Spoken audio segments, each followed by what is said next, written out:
Ako po si Ginang Mirna Josevillo, 71 years old, may asawa. Naninirahan po rito sa Barangay San Roque, Guimba, Nueva Ecija.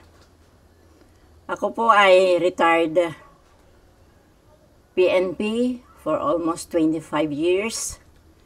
Ako po ay naglingkod dito sa aming barangay bilang presidente po ng senior citizen ng barangay. Naglingkod po rin pa ako bilang kagawad, almost 5 years. At ako po ay nahalal ng taong barangay ngayong October 30, 2023.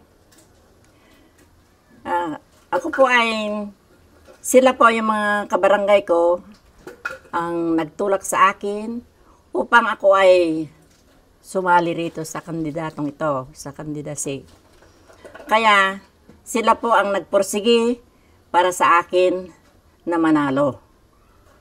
At yun po, nagpapasalamat po ako sa mga kabarangay ko.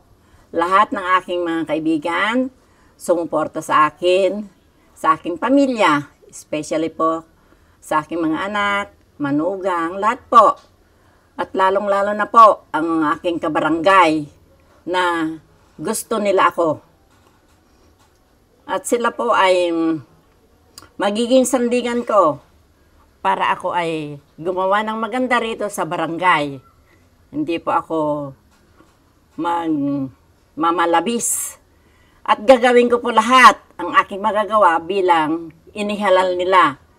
Ako po ay public servant. At gagawin ko po lahat ng aking magagawa bilang hinalal nilang kapitana. Maraming salamat po muli at magandang hapon po sa inyong lahat.